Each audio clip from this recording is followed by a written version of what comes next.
Assalamualaikum anak-anak, selamat pagi. Materi IPA hari ini yaitu tentang pelestarian sumber daya alam. Siapkan buku kalian dan simak video ini sampai selesai. Sekarang buka buku paket kalian halaman 52. Lihatlah gambar yang ada pada halaman tersebut.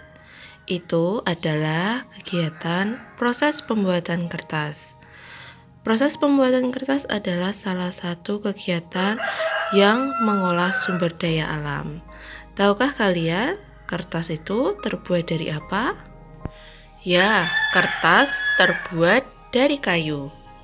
Selain dibuat kertas, ternyata ada hasil olahan lain dari kayu, yaitu bisa digunakan untuk membuat tisu, pensil, meja, dan juga kursi.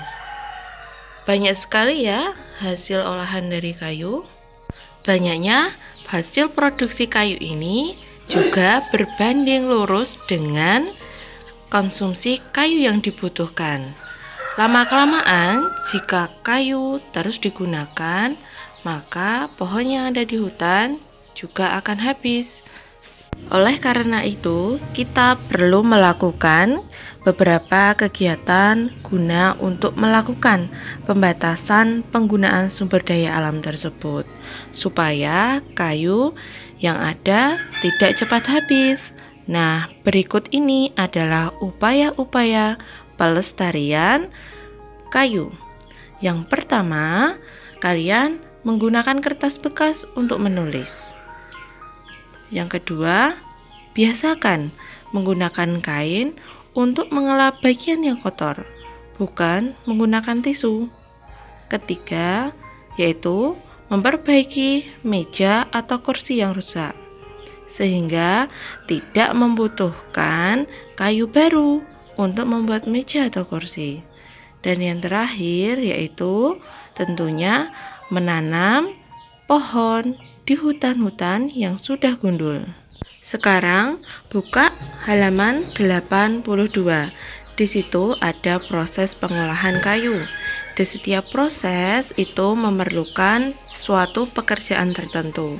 Yang pertama, dimulai dari pohon di hutan, memerlukan seorang penjaga hutan supaya hutan dapat tetap terjaga. Yang kedua, yaitu proses pohon ditebang, memerlukan pekerjaan penebang pohon.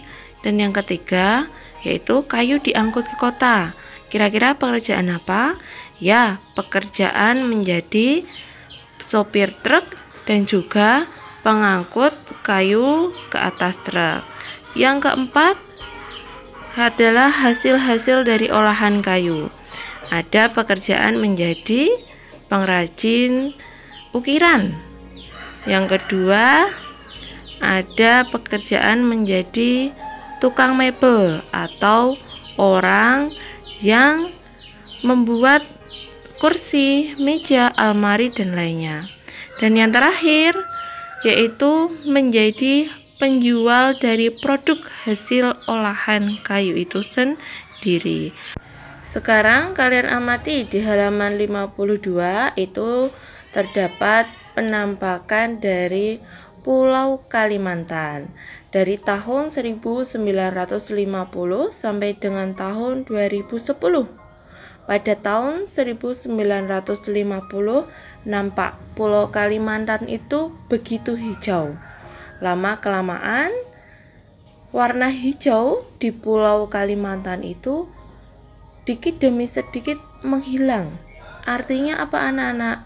Dulu itu Pulau Kalimantan itu sangat terimbun dengan pepohonan. Tapi karena kegiatan manusia mengolah kayu untuk dijadikan barang-barang, lama-kelamaan pohon yang ada di hutan Kalimantan itu menjadi habis. Sehingga nampak warna hijaunya sangat sedikit. Coba kalian warnai gambar Pulau Kalimantan yang ada di buku halaman 83 itu. Jika sekarang tahun 2020, kira-kira warna hijaunya itu masih banyak atau bertambah sedikit atau justru sudah habis. Nah, untuk menjaga hutan agar tetap lestari, maka kita perlu melakukan upaya pelestarian hutan seperti dengan melakukan tebang pilih, yaitu menebang pohon yang benar-benar sudah tua. Yang kedua, tentunya menanam pohon-pohon baru. Yang ketiga, tidak membuang sampah di hutan. Dan yang terakhir, yaitu melarang pendirian perusahaan di tengah-tengah hutan. Karena sekarang banyak sekali perusahaan yang bahkan membakar hutan untuk membuka lahan baru, membuka perusahaan mereka. Itu sangat berbahaya. Selanjutnya, coba buka halaman 92. Tebak, ini gambar apa, anak-anak? Ya, betul. Ini adalah gambar barang-barang bekas. Banyak sekali ya barang bekas di lingkungan kita. Kalau tidak kita olah, ini akan sangat membahayakan lingkungan sekitar kita. Nah, ada kaleng bekas makanan, botol kaca bekas, kardus bekas, koran bekas, botol plastik bekas. Barang-barang bekas ini sebenarnya bisa kita olah untuk menyelamatkan lingkungan kita supaya tidak tercemar. Seperti kaleng bekas makanan bisa kita olah menjadi celengan. Botol kaca bekas bisa disulap menjadi vas bunga yang sangat cantik. Kemudian kardus bekas juga bisa diolah kembali menjadi figura-figura. Koran bekas pun juga bisa dibuat figura, dan botol plastik bisa juga didaur ulang untuk menjadi produk-produk plastik yang lainnya. Intinya apa, anak-anak? Barang bekas harus dimanfaatkan kembali supaya lebih bermanfaat untuk kehidupan kita dan juga menjaga lingkungan supaya tetap lestari. Kemudian, bagaimana caranya? Berikut penjelasannya. Caranya yaitu dengan 4R. Reduce, reuse, recycle, dan replace. Apa itu reduce, reuse, recycle, and replace? Perhatikan uraian berikut ini. Reduce yaitu kegiatan mengurangi pemakaian barang. Contohnya, kalian bisa membawa tas belanja sendiri untuk mengurangi penggunaan plastik. Reuse menggunakan kembali benda yang masih layak dipakai, seperti menggunakan kembali botol plastik bekas untuk dijadikan pot tanaman atau benda-benda lainnya. Recycle yaitu mengolah kembali sampah sehingga menjadi bentuk atau wujud yang berbeda, misalnya mengolah sampah plastik menjadi botol minum yang baru, kemudian mengolah kotoran hewan menjadi pupuk kompos.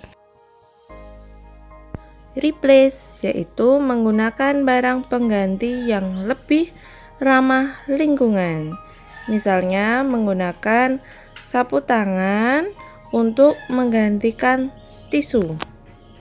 Bagaimana, anak-anak? Sudah paham kan pelajaran kita hari ini? Terima kasih, kita bertemu kembali minggu depan. Wassalamualaikum warahmatullahi wabarakatuh.